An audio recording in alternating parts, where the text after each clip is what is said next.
Well, good morning. This is the Lew Rockwell Show, and it's great to have as our guest this morning Mr. Anthony Gucciardi. Anthony has got two of the most significant and fast-growing blogs, one in natural health and one in politics, and of course we'll link to them. We'll link to his Twitter page and his Facebook page, Google Plus, and so forth.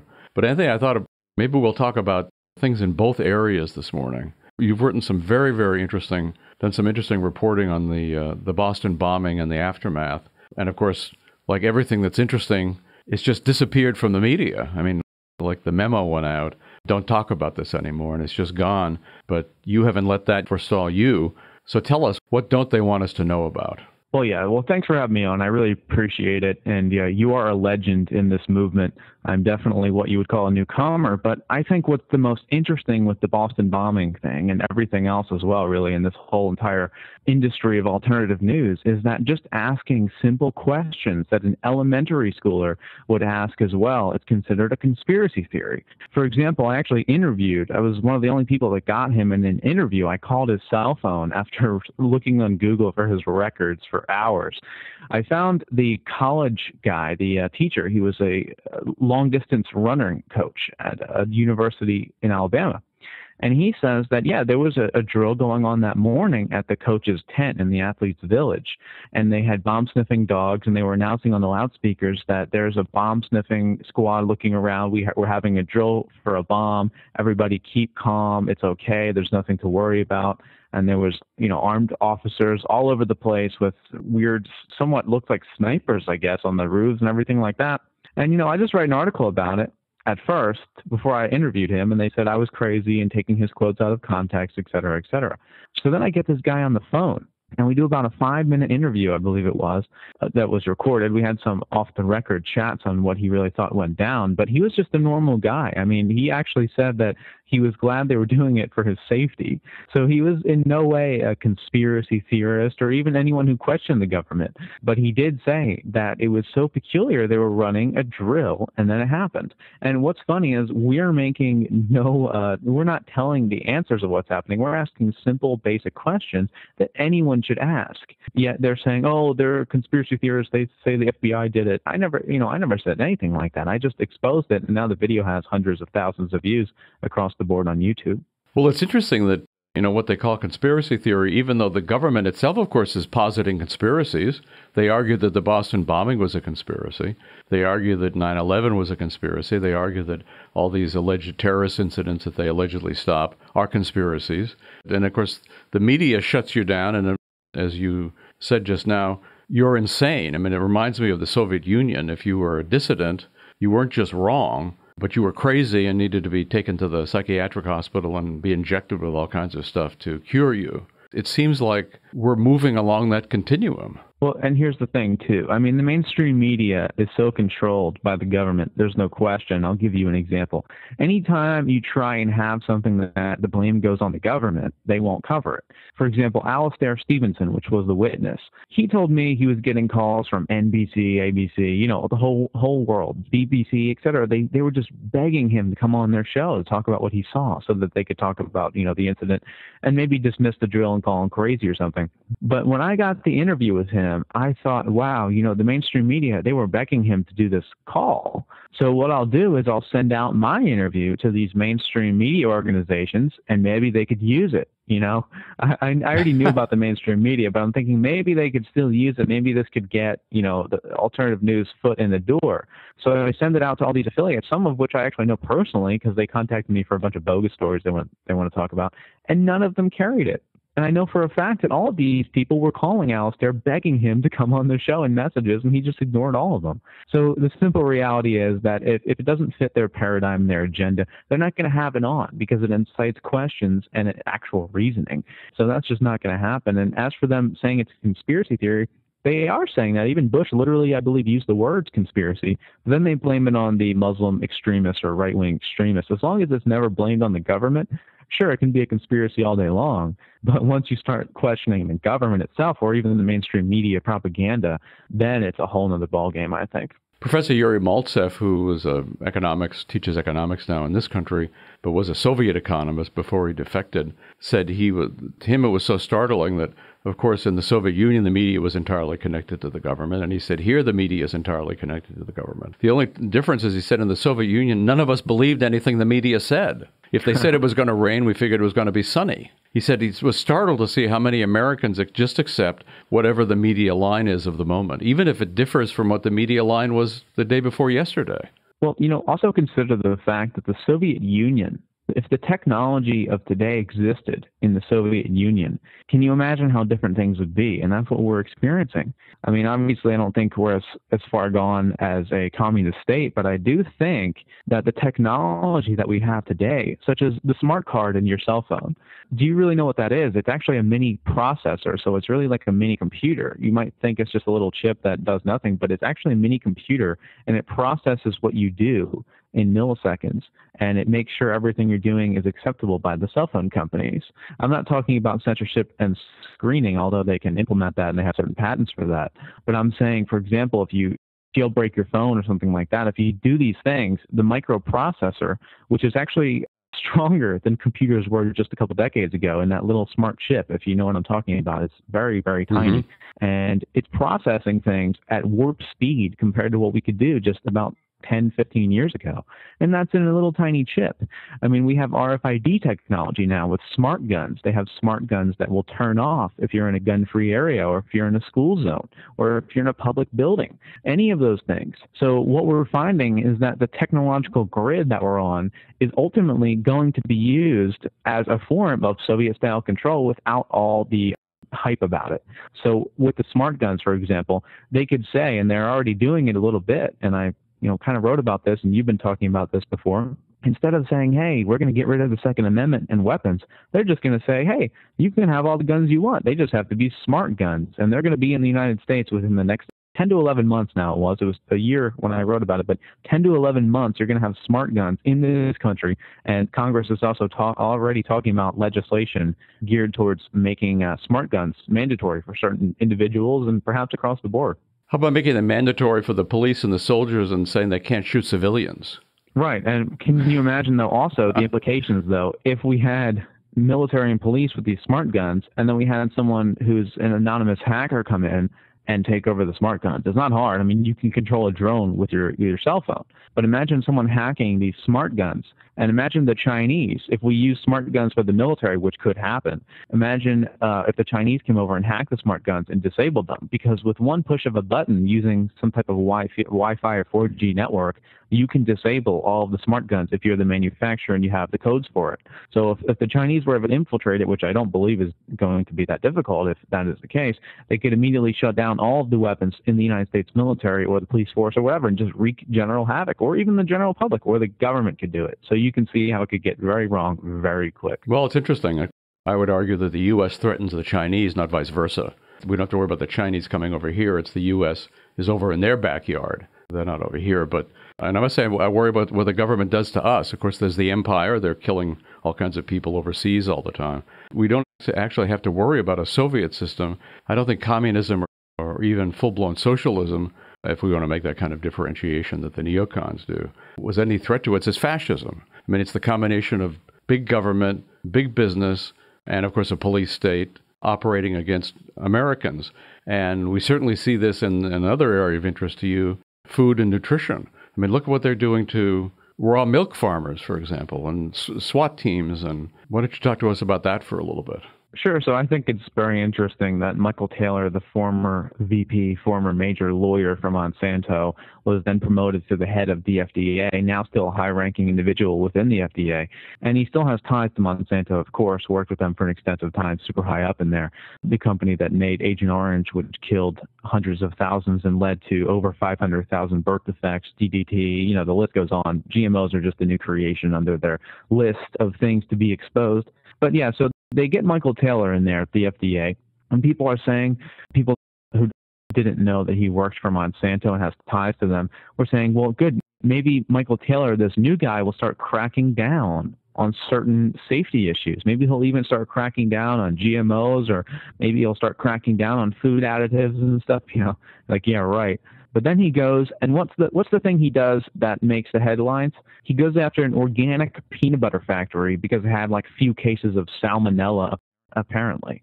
So instead of actually going and doing what anybody wants or doing what the research shows, 34 plus studies that are peer-reviewed show that Roundup is causing lymphoma, DNA damage, and cancer.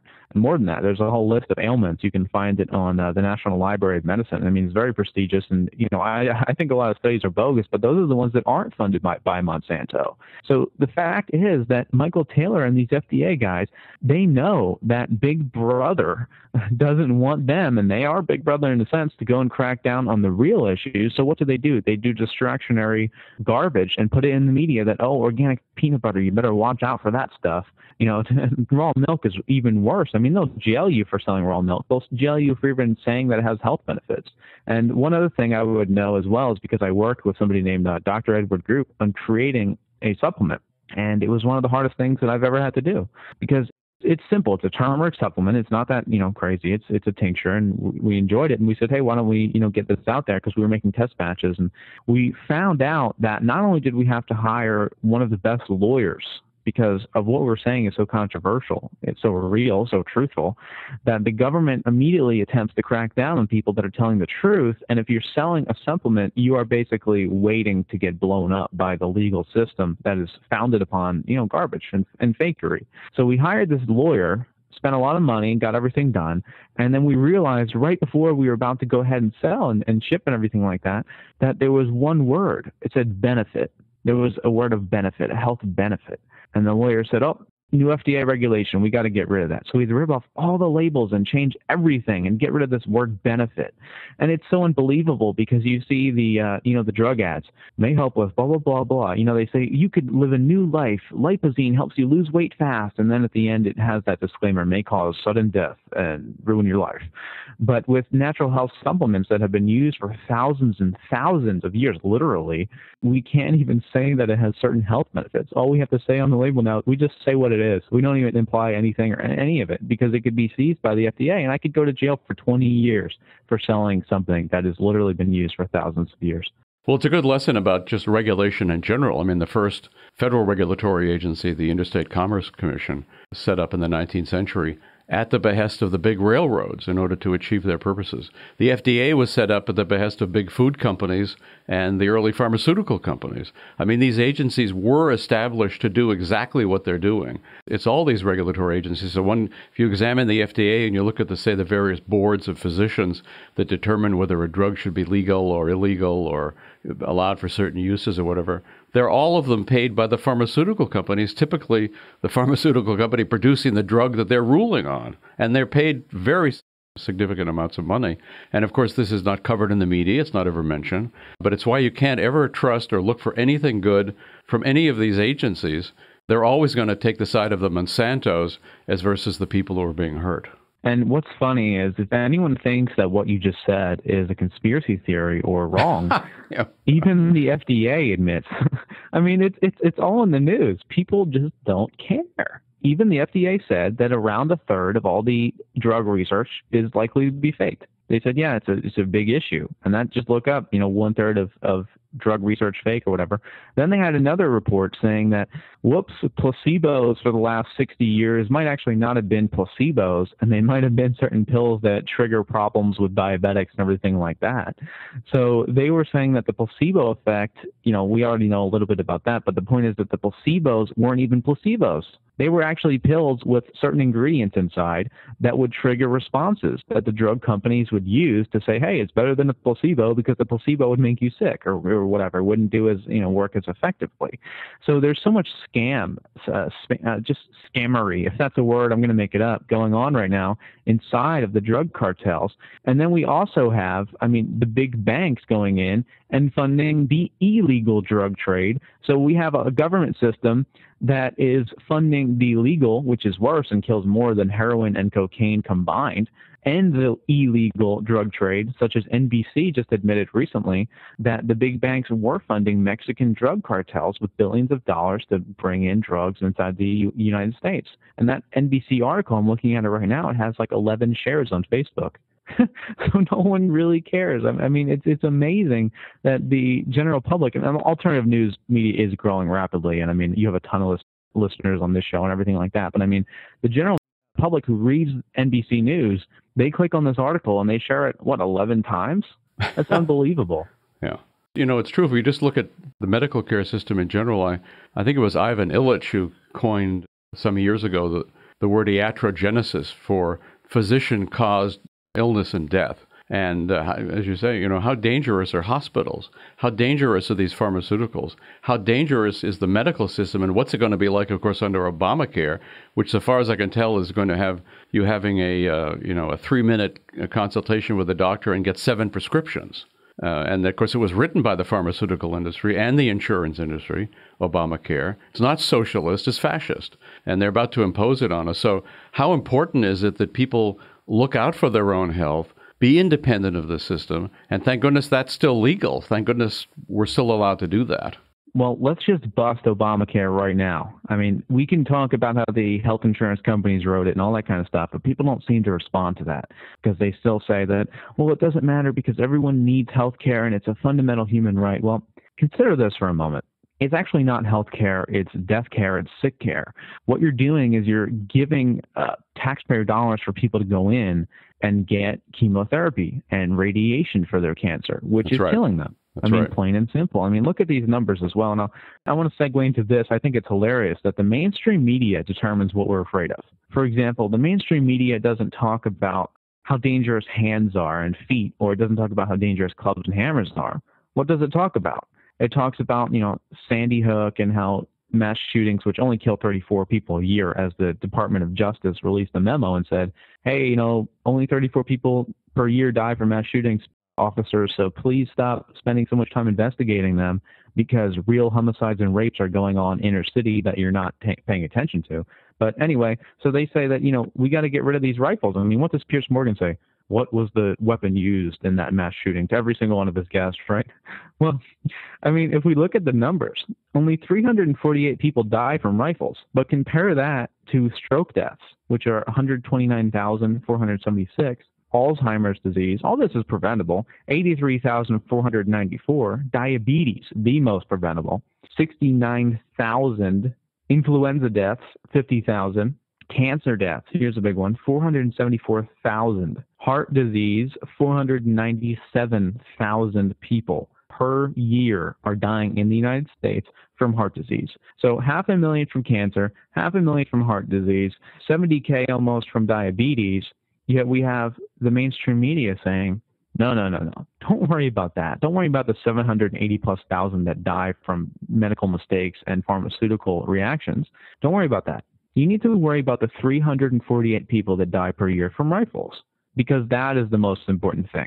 Don't worry about the pharmaceutical industry. The rifles are evil. We don't need them. And they push Obamacare as if that's going to help these numbers. But let me tell you something. It's not, because when people go to the doctor, and I've been there, I've done that. I had Lyme disease. That's what brought me into this. The doctor gave me, and he's a Harvard-educated doctor. He's probably the best doctor you're going to find where I was. And he gave me steroids for my Lyme disease. 2 rounds of steroids, in fact. And I did not improve. And I felt horrible. I slept from 5 p.m. to 5 p.m. the next day. And I decided that I was going to go try something kooky because I had enough of it. I was going to do some alternative medicine. And at the time, I thought it was a little crazy, but, why not? So I did it. And I took colloidal silver and oregano oil, and I felt better within 24 hours. That's no exaggeration. I go to the doctor. He tells me, I'm pretty much a nut and that none of that works. But I've tried it, and it does work. So meanwhile, you have Obamacare, which is funding people, for example, with Lyme disease. If you had Lyme disease, you get a ton of antibiotics, a ton of steroids, and then you're on them for pretty much the rest of your life, because Lyme disease doesn't really go away unless you treat it and you kill the actual infection inside your body with something like oregano oil. But what does oregano oil cost? $5? How about colloidal silver? Extremely cheap, $20 for a huge bottle of it. Well, you don't need Obamacare for that stuff. And they don't want you to have that stuff because, quite simply, it would abandon the whole system. And without Obamacare, Big Brother care, you wouldn't need to rely upon the government for every single thing. So, if you took your health independently, the whole thing we need to do is transform to an independent system where we're responsible for our own research, our own health, and everything like that. And we'd realize that, hey, the mainstream media is nuts. And MSNBC saying that we need to ban rifles over and over again as if that's some huge issue. That's 348 who die from rifles per year, and I'm willing to bet that most of those people that died from rifles are people trying to break into other people's houses, because you don't go on the street with a rifle and start shooting people. I mean, maybe a handgun, but that's mostly gang crime and in gun-free zones. So it just shows that the mainstream media fears, doesn't it? I mean, it's not even based in reality. No, and I wonder how many of them are hunting accidents, for example, at least down in this part of the country, in the South, where everybody's hunting. There are, unfortunately, hunting accidents with shotguns and rifles. But your great point about fear, they are telling women to be fearful of breast cancer, so go ahead and get a $4,000 patented genetic test that the FDA has approved for one particular company, and then have your breasts amputated. This is what they're offering to women. Why isn't that a criminal recommendation? Well, we have men now that are going and getting their testicles cut off, too, because they say that the doctors tell them that they're more prone to get testicular cancer, and it's in their genes. I'm not making that up. No, it's true. And prostates removed as well, prophylactically. That's a big thing, too. And again, there are these tests, these thousands of dollar genetic tests that some FDA-approved company has been able to patent the human gene, which itself is a good. Patents I think are illegitimate anyway, but the idea that you should be able to patent a gene and then charge thousands of dollars for a test, it's another ripoff, another fascist medical ripoff. I think what's the most interesting is that we're debating this now. People in the media are saying, hey, Angelina Jolie, should we really be able to patent genes? It's already been done. 20% of the human genome is patented by major corporations. Mm-hmm. So, it's already done. The Supreme Court, however, is going to rule on a decision, as you're probably familiar, as you hinted to there, based on what happened with Angelina Jolie. It's not from that, but they're ruling on whether or not corporations and universities and such can patent your genes in the very near future. And the Angelina Jolie event coincided with that, and it also coincided with that company that you're talking about, that I don't remember the exact name right now, but yeah, they have the patent for the gene, the BRCA1 mutation in the gene itself that Angelina Jolie went and found out and got her breast removed. So what it does with her announcement is, sure, it funds the company and everything like that, and they get a ton of cash and, blah, blah, blah. A bunch of women are doing it. Their stocks are up. They win. Probably got paid to do it. But then also the Supreme Court decision, I knew right away when I heard about that would be used as an argument to allow corporations to patent genes, and here's how it's going to go. They're going to say, and they might even call Angelina in to testify or whatever, but here's what's likely going to happen. They're going to say, yeah, we usually side with the consumer for this, but we need to examine the fact that if corporations can patent genes, then we could potentially save countless lives. And they're going to say that Angelina Jolie's life was certainly saved from this corporation patenting the gene because she was able to remove her breast before she got the cancer. And they'll say, well, what if we were able to patent these genes so that we could prevent deaths from around the world? And these corporations could charge a small fee to get a test.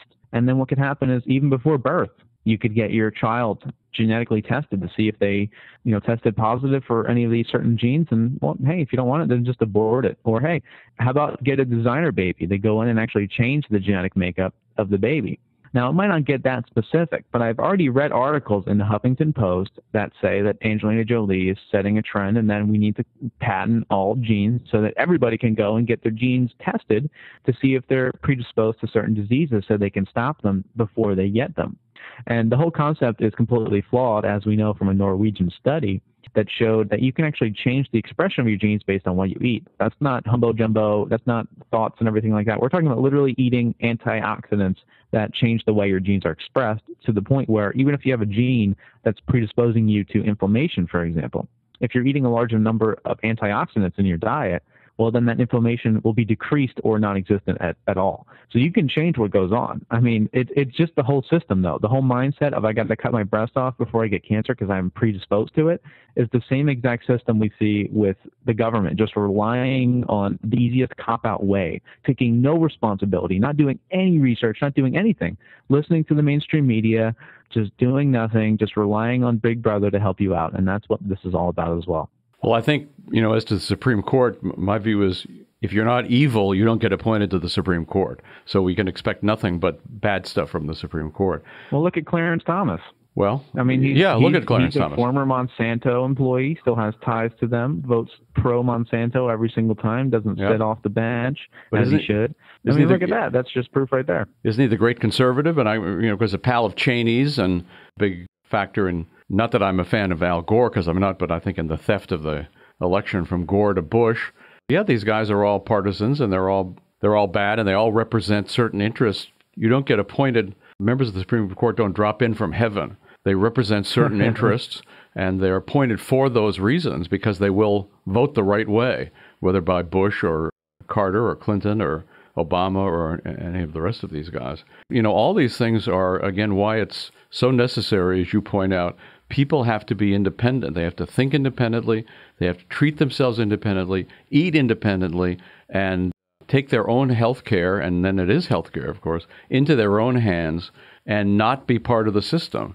So thank goodness this is still possible. And as more and more of these atrocities take place, maybe it will convince, I must say I get somewhat amazed. I'm from the Boston area, and I'm amazed at how few people actually question anything. And in fact, how many people get angry at those who do ask the wrong question, as you pointed out. What about the martial law lockdown? People actually seem to approve that. I understood intellectually, but I never understood emotionally how the Nazis had come to power, how they'd been elected into power until 9/11. Then everything that's happened since then, I now understand. I now understand how something like National Socialism could come to power in Germany. We're not there yet, but that seems to be the direction we're moving in. But still, we still do have some health freedom. So we can take this into our hands. And it's so important for our well-being, and I would say our intellectual well-being too, because once you're questioning the regime in any significant aspect, you're more open to questioning it otherwise. You're more open to being an independent and a critical thinker, and exactly the kind of person that your family, your community, our future needs, and not the sort of sheep who just salutes and does whatever Clarence Thomas tells them to do. Right, exactly. And I think it's important, you touched upon a great point there, is that those who are into health and question the system of big food and everything, and Big Brother cracking down on real organic foods, they tend to understand, hey, we're losing our civil liberties too. And that's what happened to me. I mean, I've kind of, known both together, but I decided to start Story Leak because I said, hey, we can have our health, but what does it matter if we don't have our basic freedoms?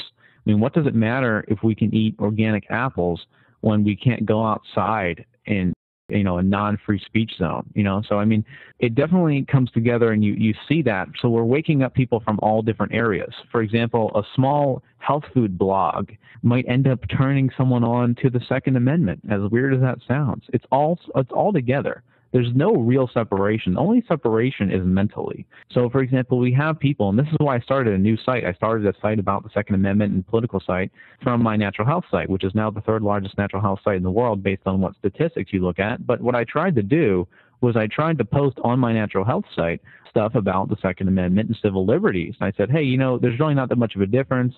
We're getting attacked from all fronts. We need to band together.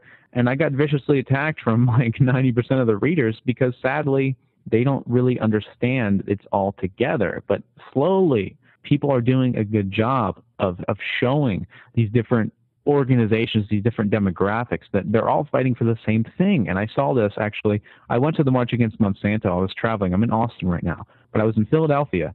And I brought a camera crew. And I was the only guy there filming, by the way. Everything else went down the memory hole that I did not capture, sadly. But across the street, Larry Pratt, and a few others, Dan Bongino, the ex-Secret Service guy for Obama, they were having a pro-Second Amendment rally in Philadelphia across the street, literally 100 feet away. And it had been going on for much longer, since about 8 a.m. or 10 a.m., they told me. So there was only about 100 people there. But the March Against Monsanto, there were 1,500 people. And the March Against Monsanto people were screaming at the pro-Second Amendment rally people. The pro-Second Amendment people were saying, hey, it doesn't matter what's on your shopping cart, and they were all, kind of typical, like obese kind of guys. But then the March Against Monsanto people, which were all typical, what you would call progressive liberal people, were screaming, you're a redneck, you're stupid, whatever. And I talked to them, and I said, why are you yelling at them? They're fighting for the same thing you are, basic rights, basic freedoms.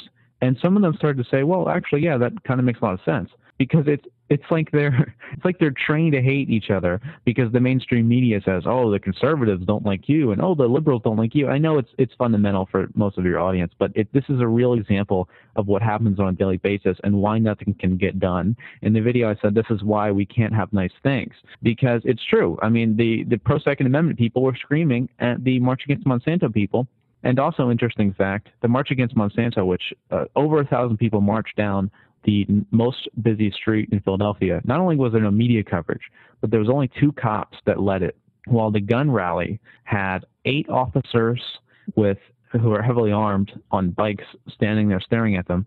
They had Department of Homeland Security. They had volunteer, I will say, military security. And then they also had different police, like I guess commissioners or something, plainclothes, upper-level guys standing around, scoping it out, and some type of like checkpoint in the back. So they were more concerned about the 100 people with sidearms than they were about the 1,500 or so people marching down the streets saying, end Monsanto, down with Monsanto. Some people saying, kill Monsanto. So they were more concerned with the 100 gun ralliers than the march. As you know very well, the regime seeks to divide us. I mean, they want people fighting among themselves so they aren't looking at what the government is doing to them. Whereas, and when we look at all politics, and I'm always most concerned with the conservatives and the Republicans, because I apologize that I used to be one many years ago.